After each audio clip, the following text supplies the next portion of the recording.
तुला राशिफल अक्टूबर 2024 राशिफल चंद्र राशि आधारित है। राशि चक्र की 7वीं राशि तुला है। इसका संकेत तराजू है, जो इस राशि के संतुलन की सहज भावना को दर्शाता है। इस राशि के लोग हमेशा सामंजस्य स्थापित करने का प्रयास करते हैं। तुला राशि के जातकों का व्यक्तित्व संचारक होता है। वह किसी भी परिस्थिति से अपने निपटने में निपुण है। वह कूटनीतिक, चतुर और अविश्वसनीय रूप से करिश्माई होते हैं। राशि स्वामी शुक्र राशि नामाक्षर रा, री, रू, रे, रो, ता, ती, तू ये आराध्य श्री दुर्गा जी। भाग्यशाली रंग सफेद, सिल्वर राशि अनुकूल वार शुक्रवार, शनिवार, बुधवार। तुला राशि वाले लोगों जन्म नक्षत्र चित्रा, स्वाति या विशाखा हो सकता है। इसलिए इस राशि के लोगों पर मंगल, राहु, बृहस्पति और शुक्र का ज्यादा प्रभाव रहता है। इस वजह से तुला राशि वाले लोग सतर्क, आकर्षक और संतुलित तो रहते हैं, लेकिन लापरवाह और स्वार्थी भी होते हैं। इसके साथ ही ये लोग जल्दबाजी में फैसले लेते हैं और दुविधा में भी फंसे रहते हैं। सामान्य तुला राशि में जन्मे जातकों के लिए यह महीना सावधानी से भरा महीना है। न केवल स्वास्थ्य बल्कि आपको आर्थिक तौर पर भी इस महीने बहुत सावधानी रखने की आवश्यकता पड़ेगी, क्योंकि महीने की शुरुआत से ही खर्च का बोझ अचानक से आपके ऊपर आ जाएगा, जिसे संभालना आपके लिए चुनौतीपूर्ण होगा। करियर की बात करें तो नौकरी में काफी व्यस्तता रहेगी और आपकी भाग दौड़ बढ़ेगी और एक जगह डट कर काम करना थोड़ा सा मुश्किल लगेगा, लेकिन आप अपनी मेहनत जारी रखेंगे। व्यापार करने वाले जातकों को यात्राओं पर जाने का मौका मिलेगा और आनंद यात्राओं से उन्हें व्यापार में अच्छे परिणाम की प्राप्ति हो सकती है। व्यापार के उद्देश्य से यह महीना ठीक ठाक रहने वाला है। विवाहित जातकों के लिए महीने की शुरुआत अच्छी रहेगी और रिश्ते में प्रेम की अभिवृद्धि होगी। हालांकि महीने का उत्तरार्ध कुछ कमजोर रहने की संभावना है। पारिवारिक जीवन में समरसता रहने की संभावनाएं हैं। भाइयों को आपकी मदद की आवश्यकता पड़ सकती है। विद्यार्थी वर्ग को भरपूर मेहनत करने के लिए तैयार रहना चाहिए। स्वास्थ्य की दृष्टिकोण से इस दौरान आपको शारीरिक समस्याओं के प्रति सचेत रहना आवश्यक होगा, क्योंकि आप किसी बीमारी की चपेट में आ सकते हैं। कार्यक्षेत्र करियर के दृष्टिकोण से इस महीना काफी ज्यादा व्यस्तता दिख रही है। छठे भाव के स्वामी बृहस्पति महाराज पूरे महीने अष्टम भाव में विराजमान रहेंगे और 9 अक्टूबर से वह वक्री अवस्था में आ जाएंगे। राहु महाराज छठे भाव में विराजमान रहेंगे तो महीने की शुरुआत में सूर्य, बुध और केतु भी द्वादश भाव में रहेंगे। इससे नौकरी में आपकी व्यस्तता बढ़ेगी, आपके ऊपर काम का दबाव भी रहेगा और आपकी भाग दौड़ अधिक रहेगी। आप चुनौतियों से घबराने वाले नहीं हैं। आप जीवन में संतुलन को महत्व देते हैं, इसलिए आप अपने काम को और ज्यादा मेहनत करके सही समय पर सही तरीके से अंजाम तक पहुंचाएंगे। जिस नौकरी में आपकी स्थिति अच्छी ही रहेगी और लोग आपके कार्य कुशलता की प्रशंसा करते नहीं थकेंगे, व्यापार करने वाले जातकों के लिए भी यह महीना ठीक ठाक रहने की संभावना है। व्यापार के सिलसिले में महीने की शुरुआत में आपको यात्राएं करनी पड़ सकती है। व्यापार में नए व्यावसायिक संबंध स्थापित होंगे, जिससे आपके व्यापार में चल रही समस्याएं दूर होंगी और आपके व्यापार को गति प्राप्त होगी। 20 अक्टूबर से मंगल अपनी नीच राशि कर्क में आपके दशम भाव में प्रवेश कर जाएंगे, जिससे कुछ लोगों का विरोध का सामना आपको करना पड़ सकता है। यदि आप चतुराई से चलेंगे तो आपको विदेशी माध्यमों से भी अपने व्यापार में कुछ अच्छे परिणाम मिल सकते हैं। महीने की शुरुआत में व्यावसायिक साझेदारी से आपके संबंध अच्छे रहेंगे, लेकिन महीने के उत्तरार्ध में उनमें कुछ समस्या आ सकती है, इसलिए सावधान रहे। महीने की शुरुआत में शुक्र महाराज प्रथम भाव में बैठकर आपके सप्तम भाव को देखकर व्यापार को नई ऊंचाइयों तक ले जाने में मदद करेंगे और आपको हर सुख साधन प्राप्त होगा जो आपके व्यापार के लिए आवश्यक होगा। उसके बाद 10 अक्टूबर से बुध तुला राशि में यानी कि आपकी ही राशि में प्रवेश करेंगे और वहां से आपके सप्तम भाव पर पूर्ण दृष्टि डालेंगे, जिससे व्यापार के सिलसिले से आपको सरकारी क्षेत्र से भी मदद मिलेगी और आप अपनी बुद्धिमानी से अपने व्यापार को सफल बनाने में कामयाब हो सकते हैं। पूरे महीने वक्री शनिदेव पंचम भाव से आपके सप्तम भाव को देखेंगे, जिससे बीच बीच में आपको चुनौतियों का सामना करना पड़ सकता है, लेकिन आपको इन चुनौतियों को नजरअंदाज नहीं करना चाहिए, बल्कि सामना करते हुए आगे बढ़ना चाहिए। आर्थिक, यदि आपकी आर्थिक स्थिति को देखा जाए तो यह महीना आर्थिक तौर पर चुनौतियां प्रस्तुत करने वाला है। वैसे तो पूरे महीने वक्री शनि महाराज पंचम भाव में बैठकर आपका एकादश भाव को देखेंगे और उनकी दृष्टि आपके द्वितीय भाव पर भी होगी, जिससे आप धन प्राप्ति करने, धन को बढ़ाने और धन को संचित करने के लिए पूर्ण रूप से प्रयास करते नजर आएंगे। इसमें बहुत हद तक कामयाब भी रहेंगे। आपकी आर्थिक स्थिति बेहतर होने लगेगी। लेकिन दूसरी तरफ राहु महाराज के छठे भाव में, बृहस्पति महाराज के अष्टम भाव में पूरे महीने बने रहने के कारण और सूर्य केतु तथा बुध के महीने की शुरुआत में द्वादश भाव में होने के कारण खर्चों की अधिकता महीने की शुरुआत से ही रहेगी। आपके ऊपर खर्च का बोझ बना रहेगा जो आपको परेशान कर सकता है और इससे आप कई मामलों में खुद को असहाय सा महसूस करेंगे, क्योंकि घर से आपके नियंत्रण के बाहर हो सकते हैं।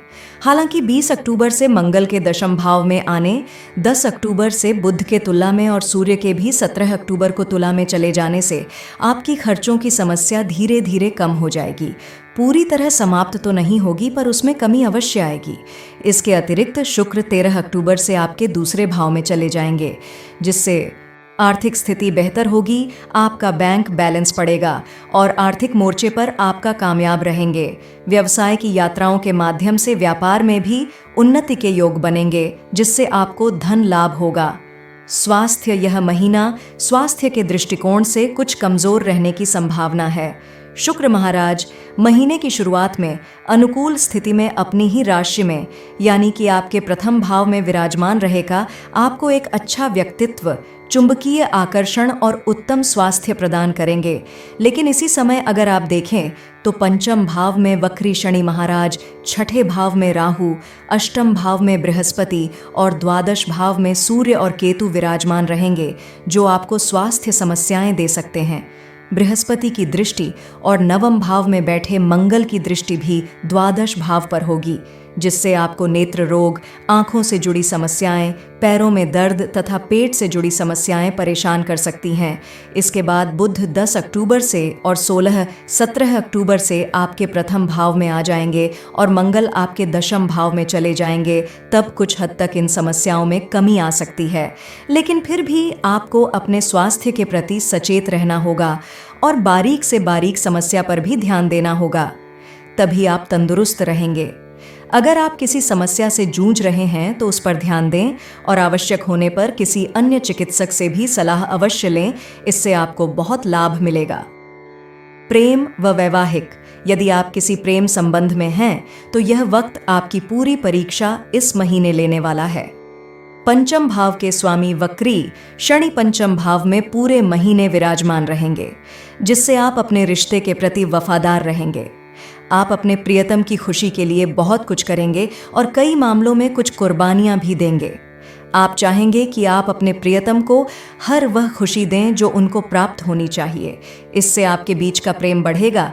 लेकिन 20 अक्टूबर से मंगल अपनी नीच राशि कर्क में दशम भाव में जाकर वहां से अपनी अष्टम दृष्टि से आपके पंचम भाव में विराजमान वक्री शनि महाराज को पूर्ण रूप से देखेंगे, जिससे आपके रिश्ते में तनाव बढ़ सकता है। आपस में खींचातानी और लड़ाई झगड़े की संभावना भी बढ़ सकती है और आपको तथा आपकी प्रियतम को स्वास्थ्य समस्याएं परेशान कर सकती हैं। वह बीमार पड़ सकते हैं। इस दौरान मानसिक तनाव भी बढ़ाने की संभावना है। इस स्थिति में आप दोनों को एक दूसरे का साथ देना चाहिए। यदि आप अपने प्रेम संबंध में लंबे समय से हैं तो पंचम भाव के स्वामी शनि महाराज के पूर्ण रूप से सप्तम भाव को देखने के कारण आप प्रेम विवाह के लिए लगातार प्रयासरत भी रह सकते हैं। सप्तम भाव के स्वामी मंगल महाराज महीने की शुरुआत में नवम भाव में विराजमान रहेंगे, तो शुक्र अपनी ही राशि के होकर प्रथम भाव से सप्तम भाव को देखेंगे। जिस वैवाहिक जीवन में समरसता, प्रेम और रूमानियत बनी रहेगी, आप और आपके जीवन साथी के मध्य तनाव में कमी रहेगी और एक दूसरे के प्रति प्रेम की अभिवृद्धि होगी। आप अपने जीवन साथी के साथ लंबी यात्राओं पर जा सकते हैं और कुछ दर्शनीय स्थलों की सैर भी कर सकते हैं। लेकिन आपके द्वादश भाव में महीने की शुरुआत में सूर्य, बुध और केतु की उपस्थिति आपकी अंतरंग संबंधों में कुछ परेशानियां खड़ी कर सकती है और इसकी वजह आपका स्वास्थ्य भी हो सकता है।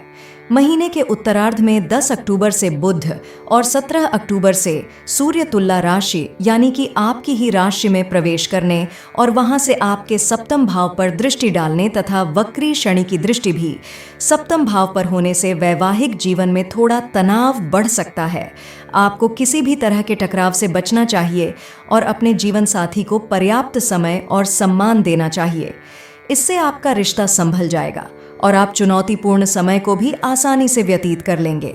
पारिवारिक यह महीना पारिवारिक तौर पर अनुकूल रहने की संभावना दिखाई दे रही है।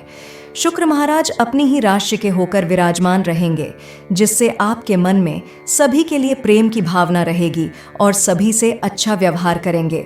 दूसरे भाव के स्वामी मंगल महाराज महीने की शुरुआत में नवम भाव में रहेंगे और इसके परिणाम स्वरूप आपको अपने परिवार का साथ मिलेगी।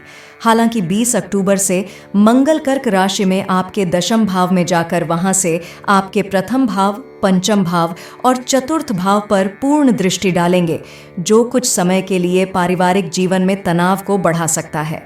इस दौरान आपके पिताजी को स्वास्थ्य समस्याएं भी परेशान कर सकती हैं। चौथे भाव के स्वामी शनि महाराज पूरे महीने आपके पंचम भाव में विराजमान रहेंगे, जिससे आपके घर के मामलों में सुख सुविधाओं की प्राप्ति होगी, परिवार की उन्नति होगी, घर के लोगों में आपस में एकता बनी रहेगी। लेकिन मंगल के कर्क राशि में आकर आपके चतुर्थ भाव और चतुर्थ भाव के स्वामी शनि महाराज को देखने के कारण आपके माता और पिता का स्वास्थ्य खराब हो सकता है और घर में कुछ अशांति हो सकती है। इसलिए इस समय को शांति से व्यतीत कर लेने में ही भलाई होगी। आपके भाई बहनों को कुछ चुनौतियों का सामना करना पड़ेगा, जिससे उन्हें आपकी मदद की दरकार होगी। ऐसी स्थिति में उनके साथ दे, क्योंकि यह आपका नैतिक कर्तव्य भी है और इससे आपके बीच संबंधों में मधुरता भी बढ़ेगी। उपाय आपको शनिवार के दिन शनि चालीसा का पाठ अवश्य करना चाहिए। इसके अतिरिक्त आप चमेली के तेल का दीपक श्री हनुमान जी की मूर्ति के समक्ष प्रज्वलित करके 7 बार श्री बजरंग बाण का पाठ भी कर सकते हैं। कठिन समस्याओं से मुक्ति के लिए छाया दान करना बेहतर रहेगा। आपको एक अच्छी गुणवत्ता वाला ऑपल रत्न अपनी अनामिका अंगुली में शुक्रवार के दिन धारण करना सभी प्रकार के सुख प्रदान करने में मददगार बनेगा।